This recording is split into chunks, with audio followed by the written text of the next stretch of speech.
तो स्वागत है आपका लक्ष्य आईएएस पीसीएस में। और जैसे कि दोस्तों हम मॉडर्न हिस्ट्री को टॉपिक वाइज कंप्लीट कर रहे थे, तो आज का जो अपना टॉपिक है मॉडर्न हिस्ट्री में वो है आपके पास सामाजिक एवं धार्मिक सुधार आंदोलन। तो सामाजिक और भारत में जैसे कि आपके पास ब्रिटिश शासन में भारत में का जो समाज था उस समय पर, ठीक है नहीं, राजा राम मोहन राय हुए या स्वामी दयानंद सरस्वती हुए या विवेकानंद हुए, उस टाइम पे जो भारतीय समाज है वो विभिन्न जो है कृतियों से भरा हुआ था। तो इन लोगों ने जब एक प्रकार से आधुनिक शिक्षा को ग्रहण किया तो इन्होंने देखा कि अपना धर्म और अपने समाज में विभिन्न प्रकार के अंधविश्वास और कुरीतियां भरी हुई हैं। बहुत सारी प्रथाएं ऐसी हैं जो अमानवीय हैं।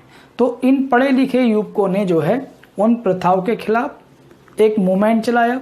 और चूंकि भारतीय समाज और धर्म एक दूसरे से बहुत ही नज़दीकी संबंध रखता है, क्योंकि अगर समाज में बहुत सारी चीज़ें धर्म से ली गई हैं और अगर हम धर्म में सुधार की बात करेंगे तो समाज सुधार होगा, और अगर समाज में सुधार की बात करेंगे तो पहले उसे धर्म में सुधार करना होगा। तो एक दूसरे से दोनों जो है वो नज़दीकी संबंध रखते हैं। इसलिए जो हमारे देश के ये जो युवक थे, जो लोग आधुनिक शिक्षा लिए हुए थे, वेस्टर्न जो पश्चिमी शिक्षा लिए हुए थे, उन्होंने भारतीय समाज से विभिन्न अंधविश्वासों को, कृतियों को खत्म करने के लिए उसमें सुधार आंदोलन चलाए, ठीक है नहीं। और इसी सुधार आंदोलन में जो पहला नाम आता है जिसे भारतीय सामाजिक सुधार आंदोलन का पिता कहा जाता है, तो पहला नाम आता है राजा राम मोहन राय का, ठीक है नहीं। तो पहले हम राजा राम मोहन राय के बारे में पढ़ेंगे थोड़ा सा, और फिर हम उनके द्वारा जो स्थापित ब्रह्म समाज है उसके बारे में थोड़ा सा पढ़ेंगे, और उसके बाद उनके बाद का जो ब्रह्म समाज है उसके बारे में पढ़ेंगे। तो इस प्रकार से हम टॉपिक वाइज जो है सामाजिक सुधार आंदोलनों को या सामाजिक धार्मिक सुधार आंदोलनों को पढ़ेंगे। फिर उसके बाद स्वामी दयानंद सरस्वती आएंगे, विवेकानंद आएंगे, और विभिन्न जो भी सामाजिक सुधार आंदोलन हुए या जो भी आपके पास जाति सुधार आंदोलन जो हुए, इन सबको पढ़ेंगे, हम बड़े अच्छे से पढ़ेंगे, ठीक है नहीं। तो स्वामी नहीं, मतलब राजा राम मोहन राय पहला नाम थे भारत के जो इतिहास है, आधुनिक भारत का इतिहास, जिन्होंने समाज में सुधार के लिए मूवमेंट चलाया। और उनका जो मूवमेंट था वो ब्रह्म समाज के नाम से प्रसिद्ध हुआ, या भारतीय इतिहास में उसका नाम दर्ज हुआ। तो हम राजा राम मोहन राय की बात करें तो राजा राम मोहन राय भारतीय समाज में जो व्याप्त बुराइयां हैं, जो अंधविश्वास हैं, जो कुरीतियां हैं, उसके विरोध में आवाज़ उठाने वाले पहले भारतीय थे। तो यही क्वेश्चन है, ये जो मैंने आपको सारी लाइनें लिखी हैं ये अपने आप में क्वेश्चन है। क्योंकि दोस्तों मेरा मकसद ये रहता है, मैंने भी एग्ज़ाम दिए हैं, कि अगर आप टॉपिक को कंप्लीट करते हो तो वहाँ आप क्वेश्चन बना लोगे, लेकिन अगर आप क्वेश्चन को पढ़ के जाते हो तो वो क्वेश्चन अगर आता है जो आपने पढ़ा है तो आप कर लोगे, नहीं तो अगर अन्यथा कोई क्वेश्चन आता है तो आपसे वो नहीं हो पाएगा। तो इसलिए हमेशा दोस्तों, चाहे आपको थोड़ा सा देर लगे पढ़ने में या समझने में, लेकिन टॉपिक को क्लियर करें, क्योंकि टॉपिक एक बार क्लियर हो जाता है तो फिर उसके बाद आप किसी भी एग्जाम में बैठ जाओ, आपको परेशानी नहीं आती। तो और आपके पास बेस्ट जो हमारी शिक्षा पद्धति है वो भी यही होनी चाहिए कि एक बार आप किसी चीज़ को पढ़ो और फिर उसके बाद उस बुनियाद के आधार पर किसी भी एग्जाम को आप सक्सेस किसी भी एग्जाम में पा सकते हो। लेकिन अगर आप जल्दबाजी करोगे, क्वेश्चन की प्रैक्टिस करोगे, तो केवल वही क्वेश्चन तक आपका ज्ञान सीमित हो जाएगा। तो इसलिए हमें थोड़ा सा कछुए की चाल से चलना है। जब आप सिलेबस कवर कर रहे हो तो बड़े आराम से टॉपिक वाइज कवर करना है, और उसके बाद जब हम एक बार आधार बन जाता है फिर हम प्रैक्टिस करते हैं तो उस प्रैक्टिस में आप तेजी ला सकते हो, ठीक है नहीं। तो राजा राम मोहन राय पहले व्यक्ति थे जिन्होंने भारतीय समाज में जो बुराइयां हैं, जो कुरीतियां हैं, जो अंधविश्वास व्याप्त हैं, उनके खिलाफ आवाज़ उठाई, पहले भारतीय थे। और राजा राम मोहन राय को क्या क्या उपाधियां दी गई? राजा राम मोहन राय को भारतीय पुनः जागरण का पिता कहा जाता है। यानी भारतीय समाज का जो पुनः जागरण हुआ, भारतीय समाज को बदलने के लिए जो एक नई शुरुआत की, तो इसलिए राजा राम मोहन राय को भारतीय पुनः जागरण का पिता कहा जाता है। तो ये अपने आप में क्वेश्चन है, क्वेश्चन बनेगा कि भारतीय समाज में या आधुनिक इतिहास में भारतीय पुनः जागरण का पिता किसे कहा जाता है? तो राजा राम मोहन राय को। भारतीय राष्ट्रवाद का पैगंबर भी नहीं कहा जाता है, कि भारत में जो राष्ट्रवाद का एक आधार तैयार किया तो राजा राममोहन राय जैसे जो आपके पास समाज सुधारक थे उन लोगों ने किया, आधुनिक शिक्षा प्राप्त व्यक्ति थे, उसमें राजा राममोहन राय वो प्रारंभिक लोगों में थे जिन्होंने भारत में राष्ट्रवाद की नींव रखी। तो इसलिए इन्हें भारतीय राष्ट्रवाद का पैगंबर कहा जा रहा होता है। अतीत और भविष्य के मध्य सेतु का कार्य करते हैं, मतलब राजा राममोहन राय पश्चिमी शिक्षा ग्रहण किए हुए हैं, आधुनिक शिक्षा ग्रहण किए हुए हैं, इसलिए ये कहते हैं कि हमारा जो समाज है या हमारे जो शास्त्र हैं, ग्रंथ हैं आपके पास, उसमें जो अच्छे विचार हैं और जो पश्चिमी जो आपके पास संस्कृति है उसमें जो अच्छे विचार हैं उनके मध्य ये सेतु का काम करते थे। इसलिए इन्हें अतीत और भविष्य के मध्य सेतु का जो है काम करने वाला व्यक्ति कहा जाता है। ठीक है नहीं। भारतीय राष्ट्रवाद के जनक भी नहीं कहा जाता। देखो, भारतीय राष्ट्रवाद का पैगंबर या जनक, क्योंकि पैगंबर जो है वो भी मतलब किसी चीज की स्थापना करने वाला व्यक्ति होता है और जनक भी किसी चीज को पैदा करने वाला व्यक्ति होता है। तो अगर आ जाए क्वेश्चन भारतीय राष्ट्रवाद का पैगंबर कौन है तो भी राजा राममोहन राय है। अगर क्वेश्चन आता है भारतीय राष्ट्रवाद के जनक कौन है तो भी राजा राममोहन राय है। आधुनिक भारत का इन्हें पिता भी कहा जाता है, क्योंकि भारत में जो मॉडर्नाइजेशन है, भारत में जो आधुनिक विचार है, पश्चिमी विचारों का जो वैज्ञानिक दृष्टिकोण को जो आगे लाने का काम किया वो राजा राममोहन राय द्वारा ही किया गया। प्रथम आधुनिक पुरुष भी कहा जा रहा होता है, क्योंकि आधुनिक पद्धति से सोच रखने वाला, आधुनिक नॉलेज को आगे ले जाने वाला, स्त्री शिक्षा पर जोर देने वाला, स्वतंत्रता का पक्षधर, आधुनिक पत्रकारिता का जनक। ठीक है नहीं। विभिन्न पत्रिका के माध्यम से या अखबारों के माध्यम से समाज में व्याप्त कुरीतियों पर कुठाराघात करने वाला व्यक्ति जो था वो राजा राममोहन राय थे, इसलिए इन्हें प्रथम आधुनिक पुरुष भी कहा जाता है। और सुभाष चंद्र बोस द्वारा राजा राममोहन राय को युग दूत की संज्ञा दी गई है। क्वेश्चन बनता है, बड़ा महत्वपूर्ण क्वेश्चन है कि राजा राममोहन राय को युग दूत की संज्ञा किसने दी, तो सुभाष चंद्र बोस ने। और नव जागरण का अग्रदूत भी इन्हें कहा जाता है। नव जागरण का मतलब भारत में जो सामाजिक धार्मिक सुधार आंदोलनों का एक नया काल शुरू हुआ तो उसके अग्रदूत हैं, यानी कि आगे आकर वो जो है समाज सुधार का कार्य कर रहे होते हैं।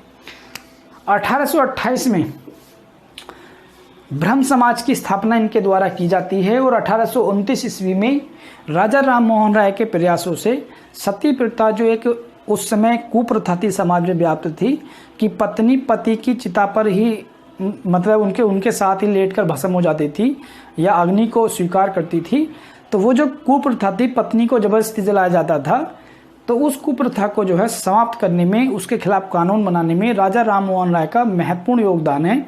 और 1829 में सती प्रथा के विरुद्ध कानून बनाने में इनका महत्वपूर्ण योगदान रहा। 1800 और देखो ये भी याद रख लेना है कि उस समय जो गवर्नर जनरल था वो लॉर्ड विलियम बेंटिंक था और राजा राममोहन राय के प्रयासों से ये काम हो, सती प्रथा के खिलाफ कानून।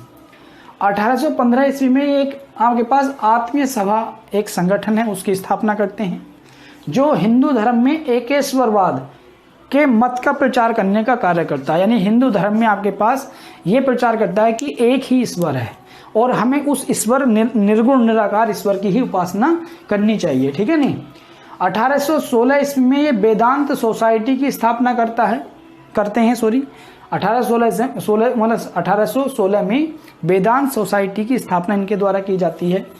और अब हम देखेंगे पत्र और पत्रिका या कोई बुक जो इनके द्वारा निकाली गई या छापी गई। संवाद कौमुदी एक बहुत ही महत्वपूर्ण इनका पत्र था जो बांग्ला भाषा में प्रकाशित होता था और सती प्रथा के विरुद्ध जनमत तैयार करने में इस पत्र ने बहुत ही महत्वपूर्ण भूमिका निभाई। ठीक है नहीं। एक आपके पास पत्र था मिरात उल अखबार, ये एक पत्र था, फारसी भाषा में ये निकाला जाता था। और एक आपके पास इनकी पुस्तक थी तोहफात उल मुआहिदीन। ठीक है नहीं। तोहफात उल मुआहिदीन एकेश्वरवादियों के लिए उपहार, इनकी एक बुक थी आपके पास। और प्रीसेप्ट्स ऑफ जीसस, ये ईसा के नैतिक वचन थे। ठीक है नहीं। ईसा के नैतिक वचनों को लेकर एक इनकी बुक थी, तो ये बुक इनके द्वारा मतलब इनका लेखन किया गया।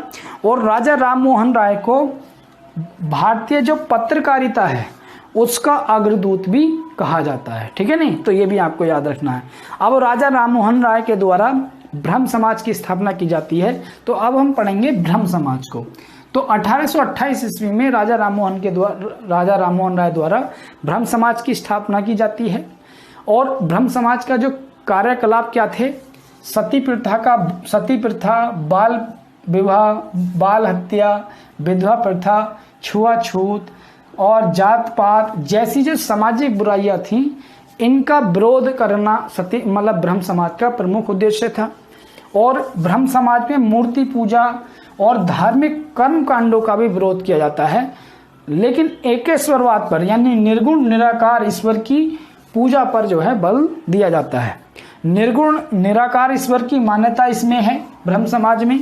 और आत्मिक उन्नति के लिए प्रार्थना को जरूरी मानते हैं कि जो पूजा पाठ हम करते हैं उसका उद्देश्य कर्मकांड वाली प्रवृत्ति नहीं होनी चाहिए, बल्कि वो आत्मिक उन्नति के लिए हम पूजा करते हैं, ठीक है नहीं। तो ये ब्रह्म समाज के महत्वपूर्ण कार्यकलाप थे जो ये लोग समाज में रहकर लोगों को जागरूक करते थे। अहिंसा और आचरण की शुद्धता पर ये बल देते हैं ब्रह्म समाज। और आधुनिक शिक्षा पर विशेष बल देता है। और ब्रह्म समाज ये मानकर चलता है कि सभी धर्म समान हैं, सभी धर्मों का उद्देश्य समान है। तो सभी धर्मों की एकता पर यह बल देता है। तो ये ब्रह्म समाज के क्रियाकलाप थे। जाति प्रथा का विरोध, छुआछूत का विरोध, कभी कभी पीसीएस में आ जाता है कि निम्न में से कौन ब्रह्म समाज का क्रियाकलाप नहीं था या था। तो आपको जब सारे क्रियाकलाप याद रहेंगे कि ब्रह्म समाज में किन किन बातों पर ध्यान दिया जाता था, कि जाति प्रथा का विरोध होता था, बाल विवाह का विरोध करते थे वो, और बाल हत्या का विरोध करते थे, विधवा प्रथा का विरोध करते थे, ठीक है नहीं, मूर्ति पूजा का, धार्मिक कर्म कांडों का विरोध किया जाता था, और अहिंसा और निर्गुण निराकार ईश्वर की उपासना पर बल दिया जाता था, और आधुनिक शिक्षा को विशेष महत्व दिया जाता था। ये सारी चीजें जो हैं, आधुनिक शिक्षा को विशेष महत्व देना इसका एक महत्वपूर्ण अंग था। तो ब्रह्म समाज के बारे में आपके पास ये इसके क्रियाकलाप थे। अब हम पढ़ेंगे ब्रह्म समाज से संबंधित और अन्य तथ्य। अब दोस्तों हम पढ़ेंगे ब्रह्म समाज में जो विभाजन हुआ है, ठीक है नहीं। तो विभाजन के बारे में पढ़ेंगे। तो ब्रह्म समाज में जो पहला विभाजन है वो 1866 ईस्वी में हुआ। ब्रह्म समाज में पहला विभाजन। ब्रह्म समाज का दो रूपों में विभाजन हुआ। एक आपके पास आदि ब्रह्म समाज जिसका नेतृत्व देवेंद्रनाथ टैगोर कर रहे थे, और एक आपके पास भारतीय ब्रह्म समाज जिसे आपके पास लीड कर रहे थे केशव सेन।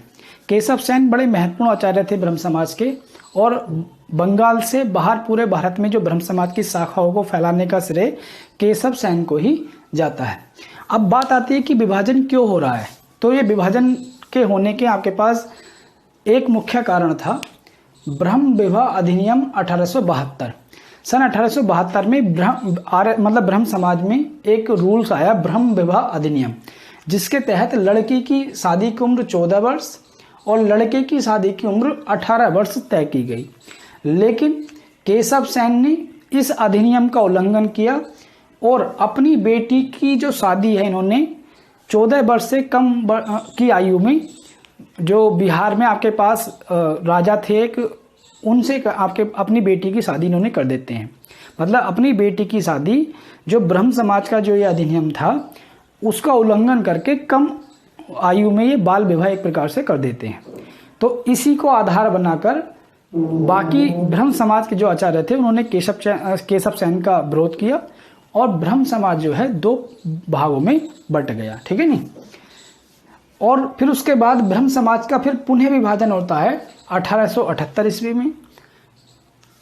ब्रह्म समाज में से एक तीसरा पार्ट निकल कर आता है साधारण ब्रह्म समाज।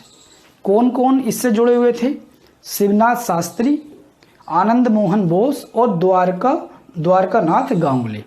तो ये अपने आप में क्वेश्चन है कि ब्रह्म समाज की जो एक शाखा है साधारण ब्रह्म समाज, उससे निम्न में से कौन कौन व्यक्ति जुड़े हुए हैं। तो ऐसे करके क्वेश्चन आता है। एक क्वेश्चन ये आता है कि ब्रह्म विवाह अधिनियम कब पारित हुआ? तो 1872 में। भैया ब्रह्म विवाह अधिनियम के तहत लड़की की शादी की उम्र कितनी रखी गई? 14 वर्ष। इस टाइप से भी क्वेश्चन आ जाता है। और ये जो भारतीय ब्रह्म समाज के जो प्रवर्तक हैं या जो लीड कर रहे थे केशव सेन, इनसे संबंधित भी क्वेश्चन आते हैं। जैसे इनके द्वारा कई सारे ये जो आपके पास बुक हैं या बुक ये छापी गई इनके द्वारा, जैसे इंडियन मिरर, तो ये क्वेश्चन आता है कि इंडियन मिरर से कौन संबंधित है, तो केशव सेन। और एक आपके पास ब्रह्म समाज की जो शाखाएं बंगाल से बाहर ले जाने का श्रेय किसे जाता है, केशव सेन को। ये भी आपको याद रखना, ये अपने आप में क्वेश्चन है, जो मैं लिखवा रहा हूँ ये सारी चीजें अपने आप में क्वेश्चन है। उसके बाद भारत सुधार संघ से कौन संबंधित है, तो केशव सेन। ये भारत सुधार संघ जो एक मदद संगठन है उससे संबंधित भी केशव सेन है। और एक आपके पास टैबरेनेकल ऑफ न्यू डिस्पेंसेशन, ये आपके पास एक बुक है, आपके पास ये बुक या आपके पास जो भी संगठन या किसी प्रकार जो भी है, ठीक है नहीं, बुक है ये आपके पास, तो उससे कौन संबंधित है आपके पास, केशव सेन। ठीक है, ये देख लेना एक बार फैक्ट, ये बुक है या किसी संगठन का नाम है, ठीक है नहीं, तो केशव सेन उससे संबंधित है। ठीक, उसके बाद राजा राम मोहन राय से संबंधित या ब्रह्म समाज से संबंधित कुछ अन्य फैक्ट हैं, जैसे राजा जो राम मोहन राय हैं उन्हें राजा की उपाधि किसने दी, तो मुगल सम्राट जो अकबर द्वितीय है उसने राजा राम मोहन राय को आपके पास राजा की उपाधि दी, ये आपको याद रखना है। दूसरा उसी में एक आपके पास क्वेश्चन बनता है कि अकबर द्वितीय द्वारा 1830 में राजा राम मोहन राय को किस ब्रिटेन सम्राट के यहाँ भेजा गया, तो ब्रिटेन का जो सम्राट था उस समय विलियम चतुर्थ के दरबार में भेजा गया अपना केस लड़ने के लिए। राजा राम मोहन राय को अकबर द्वितीय द्वारा जो आपके पास ब्रिटिश सम्राट है उसके दरबार में भेजा गया अपनी पेंशन से संबंधित बातचीत के लिए, ठीक है नहीं। उसके बाद वहीं पर जो है राजा राम मोहन राय की एक इंग्लैंड में स्थान है ब्रिस्टल, वहां पर इनकी मृत्यु हो जाती है राजा राम मोहन राय की। तो यहीं पे आपके पास एक क्वेश्चन ये बन के आता है कि किस भारतीय समाज सुधारक की 1833 ईस्वी में ब्रिटेन में मृत्यु हो जाती है ब्रिस्टल में, तो राजा राम मोहन राय। उसके बाद एक संस्था है आपके पास कलकत्ता यूनिटेरियन कमेटी, जिसकी स्थापना 1823 में होती है, उससे कौन कौन संबंधित है, ये सब आए हुए क्वेश्चन है। तो राजा राम मोहन राय संबंधित हैं, एक द्वारकानाथ टैगोर संबंधित हैं और एक विलियम एडम्स संबंधित हैं। तो अगर ये क्वेश्चन आता है कलकत्ता यूनिटेरियन कमेटी से निम्न में से कौन संबंधित है, तो राजा राम मोहन राय, द्वारकानाथ टैगोर और विलियम्स एडम्स। और एक क्वेश्चन ये है कि ब्रह्म समाज के जो भी क्रियाकलाप थे या उनके जो भी आपके पास सिद्धांत थे उसकी आलोचना किसने की, तो राधाकांत देव, ठीक है नहीं, इनके द्वारा ब्रह्म समाज के सिद्धांतों की आलोचना की गई। तो ये मैंने आपको ब्रह्म समाज से संबंधित ओवरऑल सारे क्वेश्चन जो बनेंगे या आपके पास एग्जाम में बन चुके हैं वो मैंने आपको सारे करा दिए। इतना ही आपने कंप्लीट कर लिया तो आपका ब्रह्म समाज और राजा राम मोहन राय कंप्लीट हो जाता है। और नेक्स्ट वीडियो में हम पढ़ेंगे अब अन्य समाज सुधारक के बारे में, जिसमें दयानंद सरस्वती आएंगे, स्वामी विवेकानंद भी आएंगे और अन्य समाज सुधारक भी उसमें शामिल होंगे। तो दोस्तों आज का वीडियो केवल यहीं तक है। अगर आपको मेरे प्रयास अच्छे लगते हैं, आपको लगता है कि आपके एग्जाम में ये नॉलेज आपकी वृद्धि करेगी, आपके एग्जाम में आपकी सफलता को सुनिश्चित करेगी, तो वीडियो को लाइक और शेयर करते रहें और चैनल को सब्सक्राइब करें। और जो बच्चे टेलीग्राम ग्रुप से जुड़ना चाहते हैं तो नीचे डिस्क्रिप्शन बॉक्स में टेलीग्राम का लिंक दिया हुआ है, तो वहाँ जुड़ सकते हैं आप, ठीक है नहीं। और किसी बच्चे को कोई भी डाउट है कुछ है तो व्हाट्सअप नंबर भी दिया होता है, तो उस पर आप संपर्क कर सकते हैं। तो ठीक है, फिर आपके पास मिलते हैं नेक्स्ट वीडियो में अगले अन्य धार्मिक समाज सुधारक के साथ, ठीक है नहीं। हम पढ़ेंगे अगले वीडियो में दयानंद सरस्वती को, जो आर्य समाज के संस्थापक हैं। ठीक है, मिलते हैं फिर।